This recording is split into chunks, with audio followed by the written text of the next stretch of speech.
Hi guys, so I thought I'd make this video about Pokemon. So if you don't know anything about Pokemon, you're going to be a little lost. So let me fill you in. Pokemon is a game that was developed in Japan and it essentially means pocket monsters. So you go around catching and then training to fight these little monsters that live inside Pokeballs. And so there are many of these monsters to catch, and they're all at kind of different levels, different sort of levels of ability and strength. So the tagline of Pokemon is "Gotta catch them all." So it's encouraging kids to buy the game and buy as many Pokemon cards as possible. And it was addictive. I remember I had quite a collection of Pokemon cards myself, and there were some very common ones, like I'm thinking Rattata was very common, and Magikarp, that useless fish that turned into a really powerful dragon for some reason. Um, yeah, and then there were the rare ones. Now, those are the ones that you really wanted, like Mewtwo, like Charizard, really strong, really powerful Pokemon. So, why am I talking about Pokemon? It's because if you're sort of starting off with an endeavour, let's say learning the clarinet or going to the gym, you might look to uh, a really impressive composition, like, I don't know, the opening bars of Gershwin's Rhapsody in Blue. You know, the one where the clarinet goes up a glissandos. Really quite technically challenging. It's an effect that I really want to be able to master on the clarinet. Or with regards to the gym, you might be looking to Arnold Schwarzenegger as like an example of what you might want to look like after a couple of sessions at the gym.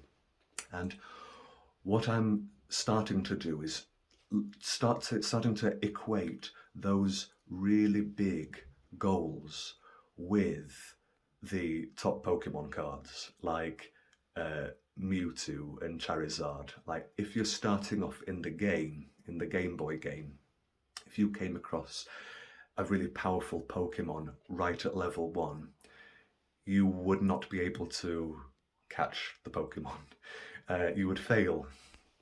Whereas if you encountered a low level Pokemon like Rattata, which is essentially a rat and nothing more, I mean, that's easy to catch. You can catch a rat, but you can't catch Mewtwo, which is a massive psychic cat that can control things with his mind and is very, very powerful. You wouldn't stand a chance. So, what could a Rattata be in music? It could be one single study, scale, or a composition that is well within your grasp. Like, for instance, today I've just done my clarinet studies, and all I did was one exercise from a book, 80 Studies, this book that was recommended to me, and that was my Rattata. It was a very short study. It just went through a couple of notes, but it reinforced those notes. I can play them a little bit better. My knowledge has improved just by a little bit.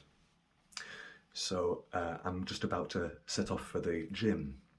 And what would catching a Rattata mean at the gym? Well, it wouldn't mean sticking an extra 50 kilograms on each side of the bar, because that would kill me. But if you've ever been to the gym, you'll have seen those little tiny plates. They're like 1.25 kilograms. Or if I'm feeling particularly adventurous, if I want to go for a Pikachu, I might put on a 2.5 kilogram weight each side of the bar. Just a little bit of improvement, just a tiny bit of improvement from last time. It can be as modest as anything, but I will have fun. It will be like a game trying to beat the previous weight that I managed to lift. So that's it. Treat it like a game, and it is. This is why Pokemon was a craze. It's why it was so addictive, and it's getting into that kind of mindset, that game mindset of how would a kid approach this activity? How would a kid approach practicing the piano, for instance, little steps at a time. So, guys, don't go for the Mewtwo, don't go for the super powerful Pokemon at first, go for a Rattata.